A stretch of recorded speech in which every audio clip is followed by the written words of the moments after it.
Cain is not unconscious. He is trapped. Fully aware, fully awake, unable to move, unable to scream, forced to watch his own life being handed to someone else. And the woman stepping into his future is the same woman who pulled the trigger. Tonight, Port Charles changes forever because Jenz Sidwell didn't just manipulate a situation, he engineered a takeover, a political coup, a silent execution. And the most chilling part, Drew knows the truth, but no one can hear him. Let's get into this. We begin with something small.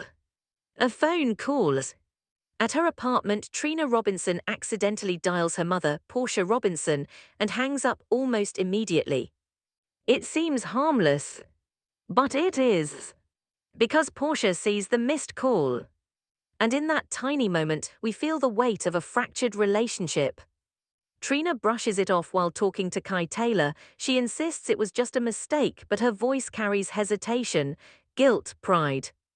Across town at General Hospital, Portia stares at her phone like it might explain everything. She opens up to Isaiah Gannon. She admits how painful it's been, not knowing where she stands with her daughter, feeling distance grow where closeness used to live. Isaiah listens carefully. He wonders if Trina's issue is really about him moving in with Portia. Because yes, they skipped a few traditional steps. But Isaiah doesn't regret it. He likes where their relationship is going, he's serious about Portia. And he isn't going anywhere. That decision sets the stage for confrontation.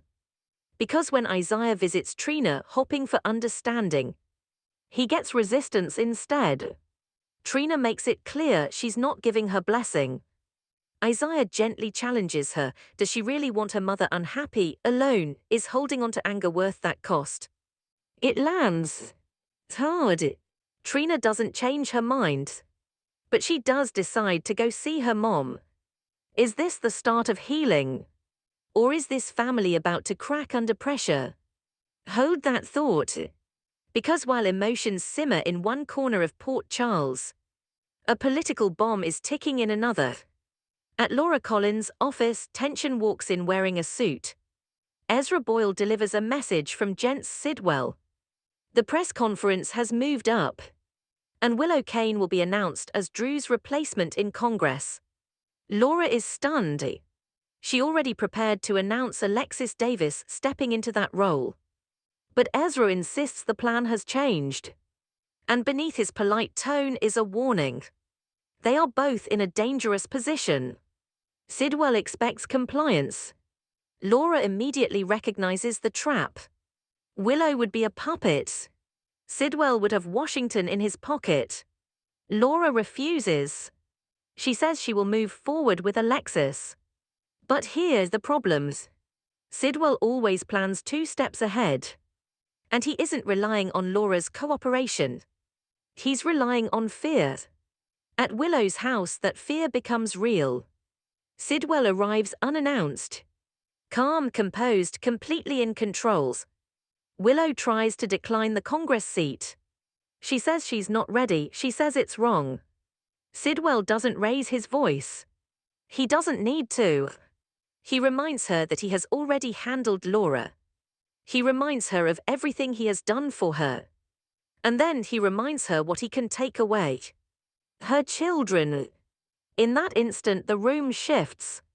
This isn't about politics. This is about survival. Sidwell makes it clear refusing is not an option. And then comes the quiet, devastating reminder. He knows what she did. He knows she shot Drew. And he helped her finish it. Willow's silence says everything. She is trapped. Not just in a deal. In a crime. So she puts on a new suit. She prepares for the press conference. Nina Reeves hugs her tightly, proud and glowing with support. But Willow's smile feels fragile. Because somewhere across town, Drew is watching. Sidwell steps into Drew's room. The air feels heavy. Drew tries to blink. SOS. Over and over. Sidwell notices and casually dismisses it. He leans in and delivers the truth. He figured it out after Drew's courtroom outburst. Drew was unstable, loud, a liability. So Sidwell approached Willow. And together they created a solution. An undetectable paralytic. A drug that mimics a stroke. A drug that locks Drew inside his own body. So wet, helpless, alive but silenced. Even worse, the caregivers are being paid to look the other way. Every blink, every desperate attempt, ignored for money. Sidwell warns Drew that further attempts to signal could shorten his life expectancy. And then he twists the knife. Who would even help you, Drew? You've angered half this town. He might not be wrong. But what he does next is cruel beyond measure. He holds up his phone. Live stream. The press conference begins. And Drew is forced to watch Willow take his seat. His future. His identity. Stolen. If that isn't psychological warfare, what is? At the law office, Alexis Davis is preparing for what she believes is her political debut. Diane Miller helps her rehearse answers. They discuss strategy, image, confidence. Alexis calls Sonny Corinthos to give him a heads up. She believes she's stepping into Congress. Sonny listens, but something doesn't sit right. He knows Laura is still under pressure from Sidwell. Nothing about this situation feels clean. Jason Morgan joins him. And their focus shifts to a different threat. Ross Cullum. Jason believes Cullum is more dangerous than Sidwell. Sidwell has an ego, he enjoys attention. Cullum operates quietly, strategically. Even Jack Brennan is concerned. Jason hints that this fear could be leveraged. And then comes the darker plans. Lucas Jones might help them access Britt Westbourne's medication dosage. If they can reverse engineer it, they can use it strategically. Once that piece is secured, Jason intends to eliminate Cullum and clear the path for Brennan to deal with Sidwell. Port Charles isn't just fighting political corruption. It's inching toward bloodshed. Will Jason really make that move? And if he does, what dominoes fall next? The press conference begins. Cameras flash. Reporters murmur. Alexis hears it's happening sooner than expected and assumes it's unrelated.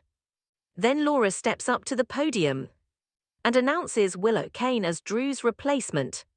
The shock is immediate. Alexis freezes. Diane looks stunned. Sonny and Jason watch the live stream.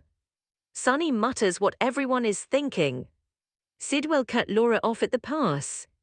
Willow approaches the microphones. She admits she's new to politics. But as a nurse and a mother, she says caring for people is what she does best. The crowd applauds. Nina beams with pride.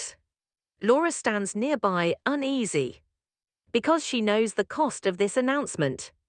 And somewhere in a quiet room, Drew watches in horror. Unable to speak. Unable to move. Unable to stop it. Sidwell's plan has worked. For now. But here's the question. How long can a secret like this survive? Willow is living a lie on a national stage.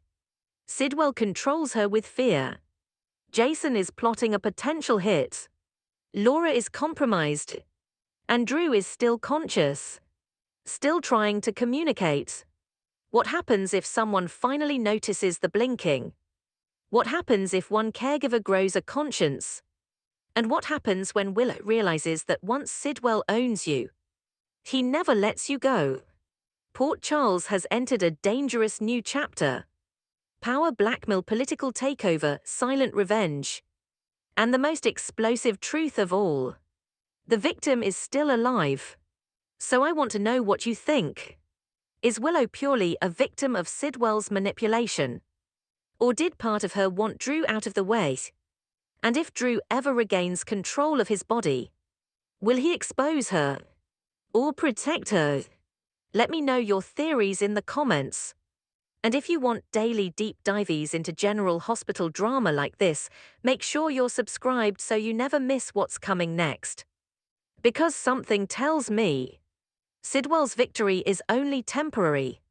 And when Drew finally finds a way to speak, Port Charles will explode.